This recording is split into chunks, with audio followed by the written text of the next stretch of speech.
les mots de mes mots. J'en ai beaucoup. Ils sont de plusieurs ordres. Mais est-ce que j'ai les mots qu'il faut pour les exprimer? Je me suis retrouvé à un carrefour dubitatif où j'ai dû faire recours à mes frères. Certains ont répondu parce que j'ai besoin de leur secours. J'ai fait appel à leur soutien. Certains m'ont répondu. Parmi eux, vous avez ceux qui sont restés avec moi pour me permettre de sortir de cette situation embarrassante que je traverse. Moi, jeune de l'Église, une Renaissance en Christ. Ceux qui sont là, ils vont m'aider à trouver les mots justes pour traduire mes mots. Chers invités, bonsoir. Bonsoir, monsieur le journaliste. Oui, vous voudrez bien, monsieur, dévoiler votre identité pour que les téléspectateurs puissent savoir qui vous êtes et comment vous êtes venu à ma rescousse. Merci, je suis Élisée Abalo. Je suis fidèle de l'église Union Renaissance d'Homme en Christ de la paroisse de Maria Gleta. Je suis éditeur de profession. D'accord. Merci beaucoup, monsieur Abalo Élisée. Merci d'être là. Merci d'avoir été là, je dirais, d'avoir accepté mon invitation parce que je sais que... Merci beaucoup. Alors, cher ami, vous voudrez bien décliner votre identité? Oui. Bonsoir, monsieur le journaliste. Bonsoir. Je suis fidèle de la paroisse Union Renaissance de Maria Gleta. Oui. Je réponds au nom de Apatonon Irénée. Je suis instituteur. Voilà, instituteur et éditeur. Si vous vous retrouvez donc à ce carrefour, vous êtes sûr que vous allez trouver les mots justes pour traduire vos mots, puisque l'instituteur vous enseigne les mots et l'éditeur vous fournit donc une cargaison pour que vous puissiez choisir ce qui convient à ce dont vous souffrez. Alors, sans plus tarder, nous allons donc nous plonger dans le vif du sujet. Si vous le permettez. On peut y aller. D'accord, merci. Monsieur Fatanon, oui.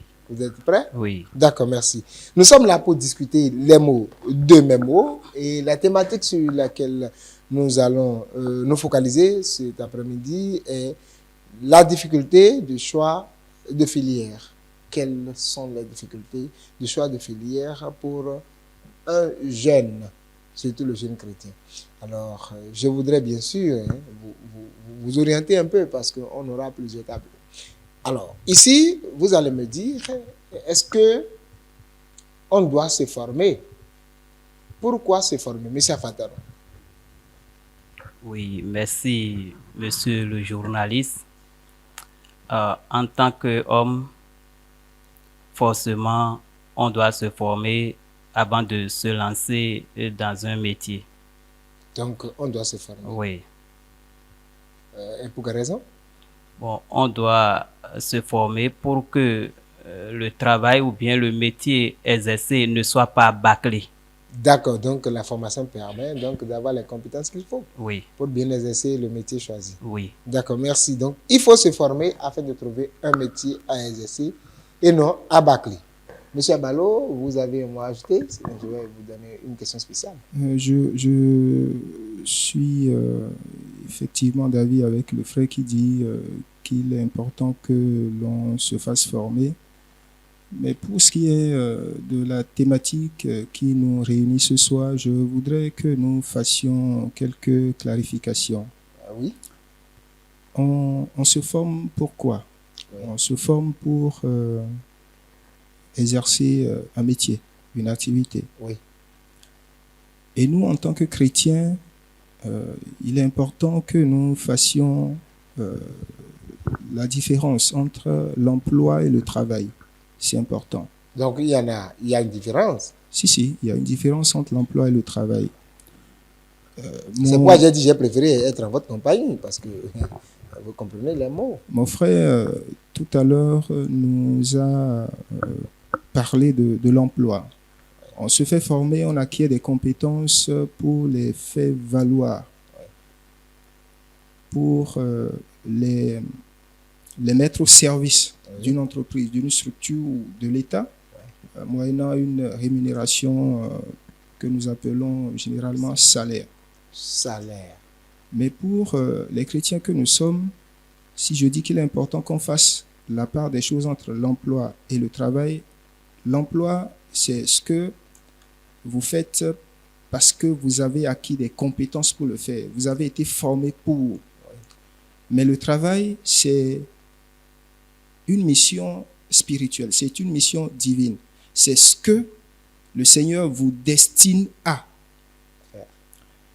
Et nous avons dans l'Écriture un exemple. L'exemple du prophète Jérémie. Oui. Dans Jérémie 1, le verset 5. Que nous pouvons, si vous le permettez... Qui dit? Bon. Qui dit, le chapitre 1, le verset 5 dit ceci: « Avant que je t'ai formé dans le ventre de ta mère, Oui. je te connaissais. Et avant que tu sois sorti de son sein, Oui. je t'avais consacré, je t'avais établi prophète des nations. » D'accord. C'est dire que Jérémie était déjà prophète. Dans la préscience de Dieu, Oui. Dieu, en envoyant Jérémie sur la terre, savait qu'il envoyait un prophète sur la terre. Donc, il avait déposé en lui tout du prophète. D'accord. Donc, le travail de Jérémie sur la terre, C'est bien connu. Dieu le savait. Même si Jérémie même ne le savait pas, mais Dieu le savait. Il savait qu'il avait envoyé un prophète sur la terre. Peut-être que les parents de Jérémie étaient des bergers. On ne nous en parle pas. Mais même si Jérémie, dans la brousse avec les bétails de son père, se disait berger, Dieu ne le voyait pas berger. Dieu voyait le prophète. Derrière certainement un troupeau. Donc, c'est important en tant que chrétien que nous fassions cette part des choses. Parce que ne pas la faire crée toutes les confusions auxquelles nous assistons aujourd'hui quand nous, chrétiens, nous disons « Oui, il n'y a pas de l'emploi, je me suis fait former, j'ai un diplôme, mais je suis au chômage, je suis à la maison. » C'est important que nous nous posions, au-delà des compétences que la formation nous donne, nous posions la question de savoir, mais pourquoi je suis là? Qu'est-ce que je suis appelé à faire pour manifester la gloire de Dieu? Quand Christ dit que nous sommes la lumière du monde, le sel de la terre, très souvent, on circonscrit cela d'un point de vue spirituel. Ouais. Mais nous sommes appelés à faire voir au monde Oui. ce qu'il pense qu'on ne peut trouver que chez le malin. Nous sommes appelés à le leur faire voir avec la marque de Christ. C'est important. C'est intéressant hein, ce que vous dites parce que il faut démontrer au monde que ce que les gens prenaient comme diabolique, nous pouvons le faire en toute justice. Si. D'où la nécessité, avant même de se faire former, de se demander qu'est-ce que je suis appelé à faire. Parce que même pour ce qui est du choix du Voilà, filière. je m'en vais vous poser la question. Et pourquoi choisir une filière?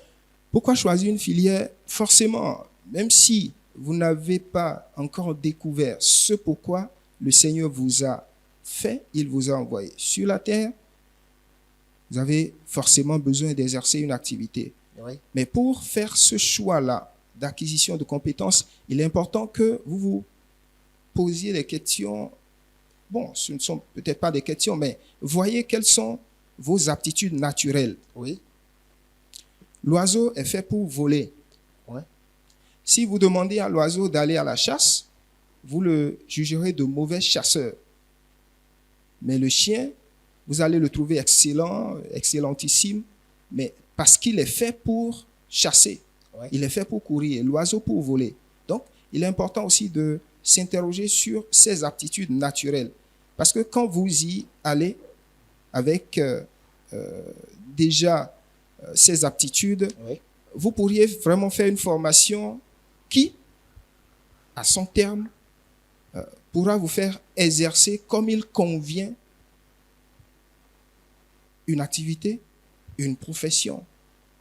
Et comme le disait mon ami, pour ne pas bâcler le travail, parce que ce que vous n'aimez pas, vous ne pouvez pas le faire convenablement. Mais quand vous aimez, quand c'est vous, vous le faites avec aisance et beaucoup de plaisir.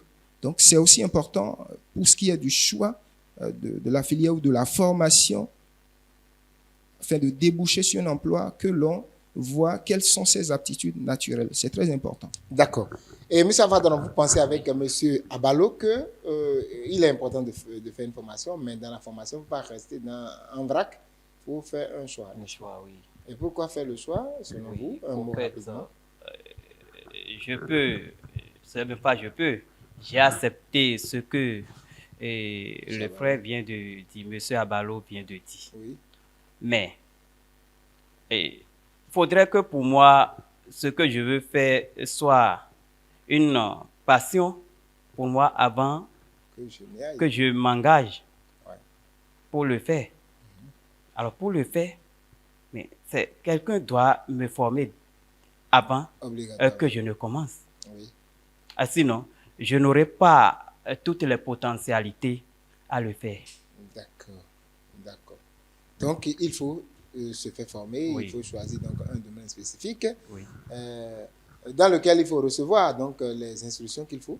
Et je m'en vais donc revenir, M. Abalo, vous parliez de recours aux potentialités, aux capacités naturelles que pourrait avoir quelqu'un pour exercer un métier ou faire une activité ou exercer une fonction. Je m'avais de vous demander une explication de ce verset biblique qui dit, c'est Proverbe, je pense c'est un Proverbe 22, verset 6, qui disait que c'était Salomon qui disait, qui recommandait à ceux qu'on instruise les enfants selon la voie qu'ils doivent suivre, afin qu'ils ne s'en détournent quand ils vont grandir. Et alors, est-ce que vous pensez que déjà, en se focalisant sur le don, le talent, déjà,